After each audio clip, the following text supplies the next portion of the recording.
Ya pemirsa, balik lagi di PTV Show, ngobrol sering tapi nggak bikin boring. Gak usah lama-lama lagi aku opening karena kita semakin penasaran nih ya Bunda ya.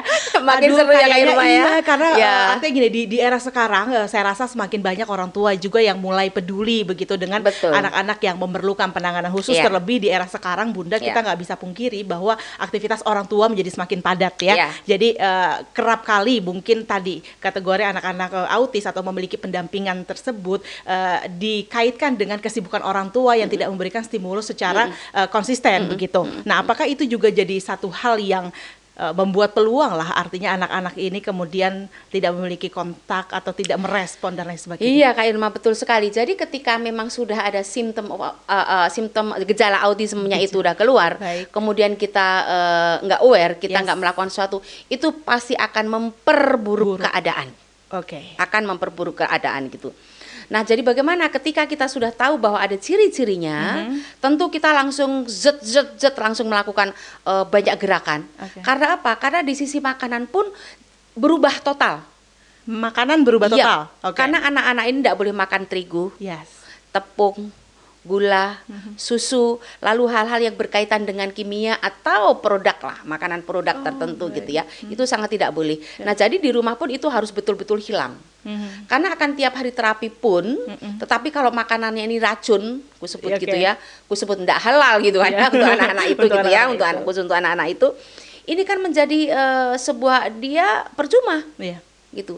Jadi memang harus kolaborasi, harus betul-betul perpaduan antara terapi, antara makanan, antara pendidikan di rumah. Oke. Jadi memang ketika kita tahu bahwa anak ini mempunyai gejala ini, kita langsung merubah total kegiatan rumah. Kegiatan. Betul, betul. Karena ada limit perkembangan yang sangat golden age. Yes. Jadi anak umur 5 tahun itu yang masih kita bisa kejar banyak hal. Wicaranya masih bisa, perilakunya masih jauh lebih bisa, motorik bisa, dan insya Allah intelektualnya juga bisa. Tetapi nah ini masalahnya di kita, denial. Ya, tidak mau menerima. Iya, tidak mau menerima, jadi menolak kondisi kondisi jadi begini. Ndak, anakku ndak apa-apa, cuma nggak bisa bicara. Ya. Cuma nggak bisa konsentrasi. Cuma nggak fokus. Nah, ini loh. Pembiaran oleh cuma ini yang betul-betul kita sedang menjerumuskan anak ke sebuah jurang. Dan ya, jurang ketika kita udah jeburin nggak bisa diangkat loh. Ilustrasinya seperti itu.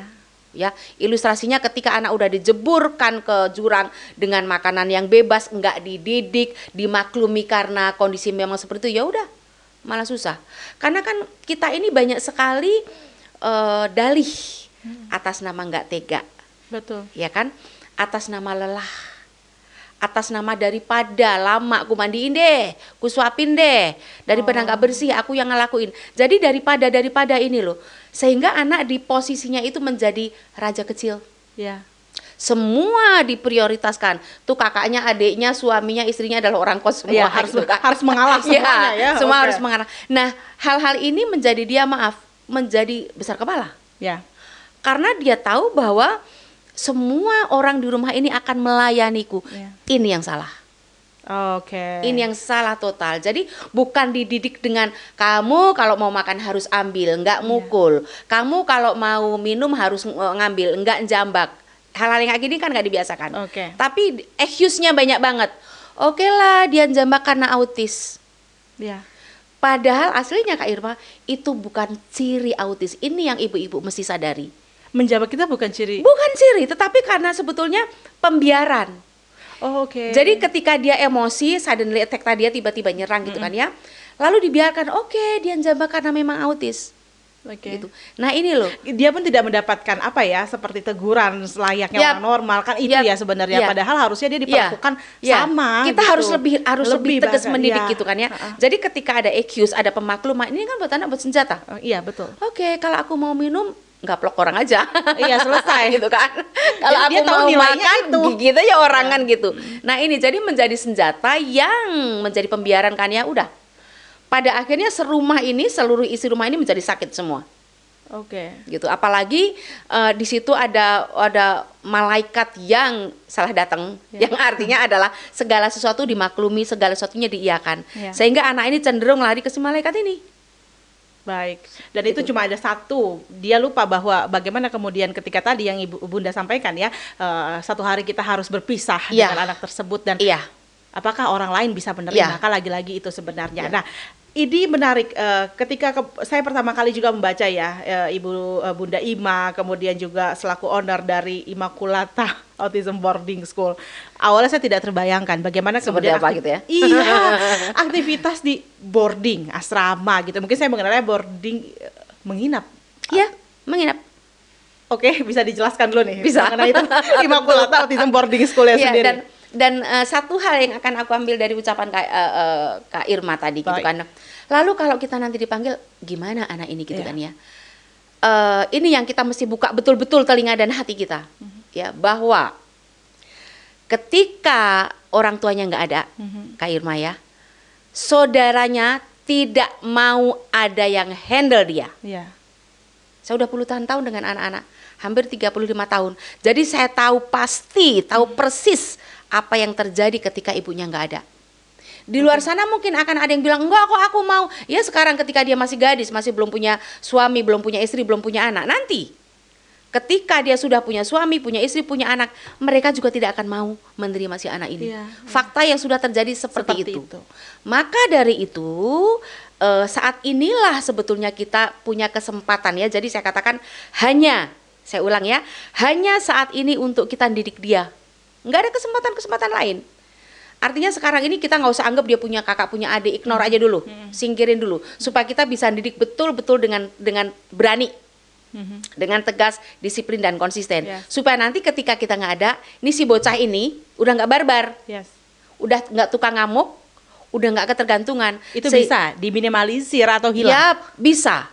Jadi untuk dia menjadi mandiri sangat bisa. Di tempat kami yang nanti akan kita Betul. singgung kedua adalah semua anak melakukan semua pekerjaan. Kita nggak ada gender, artinya laki perempuan mengerjakan hal yang sama. Oke. Nyuci, ngepel, nyapu, masak, setrika. Oke. Kami nggak ada pembantu di rumah. Semua yang mengerjakan anak-anak. Jadi bukan dipekerjakan, bukan disalahartikan untuk menjadi pegawai, tidak. Tetapi memang itu media dia. Ya. Ya kan? Sekarang apalah artinya dia bisa ngitung, bisa nulis, bisa baca, tapi masih di tempat. Ya. Dan itu ada Kak Irma, belum lama kita mempunyai satu murid baru, dia ngamuk hanya apa? Hanya untuk di ubin. Dia nggak maunya itu. Yap, Disuruh untuk kita arahkan ke toilet dia nggak mau. tidak mau. Oke. Mungkin Mukul, itu perilaku bukan hanya yang nggak mau, tapi betul-betul mukul. Oke. Jadi tidak ada pembantu yang bisa di rumah itu. Iya, pasti. Tapi ketika di Immaculata satu kali pun belum pernah di ubin. Wow. Belum pernah. Karena ketika kita antar ke toilet gitu ya, dia udah buka celana mau nongkrong di toiletnya, dia mandang kita gini. Gitu. Kita kan orang baru. Betul. Dia belum terbiasa di ubin, kalau di rumah kan orang baru dan iya mama bapaknya udah bawa anduk untuk bersihin gitu kan. Iya. Kita langsung, aku ngomongnya langsung tegas. Enggak. Muka aku udah aku pasang jelek gitu. Baik. Aku udah bilang, enggak di ubin, di toilet. Dia bengong, kayaknya kok ada yang ini gue sih, gitu Iya. kan ya. Iya, satu hal baru buat dia pasti kan. Ya, betul. Itu yang kita Oke. garis bawahi. Itu hal baru, ada orang yang marahin dia. Ingat, aku cuman menaikkan nada ya. Aku cuman bilang tidak. Iya. Kalimat saya tetap kalimat pendidikan, Oke. sih. Baik. Kemudian ekspresi saya juga memang tidak enak supaya dia tahu. Betul. Supaya dia tahu, oh sedang dimarahin. Saya tidak dengan fisik, tidak dengan verbal yang Baik. buruk, gitu kan. Ya. Dan sejak saat itu dia tidak pernah di lantai. Dan saya rasa baru satu Selalu. kali itu kemudian dia mendapatkan sebuah penolakan Ya, begitu ya. ya. Dan itu jadi Nah, satu hal-hal nilai ini loh. baru. Umur 21 loh. Oh, oke. Badannya gede, tinggi, kita diantem sekali mati. Sebenarnya Kepiling sekali kita pingsan kan gitu. Kalau bicara tentang anak tantrum apalagi anak autism gitu ya, tentunya ketakutan si pendampingnya juga luar biasa gitu ya. Bahkan mungkin kalau dikatakan tadi oleh Bunda Ima, kenapa kemudian banyak keluarga yang menolak karena khawatir kondisi-kondisi tersebut. Yang mereka itu. takutin adalah tantrumnya ini. Betul. Lawang saya yang udah katakan udah betul-betul istilahnya udah Masih sekian kena bulan, juga. masih kena. Harusnya bisa dihindari ya Ini Bunda ya. gigi 3 loh. Baik, nah pemirsa kita masih akan lanjutkan lagi tentunya perbincangan ini tetap bersama kami di PTV Show.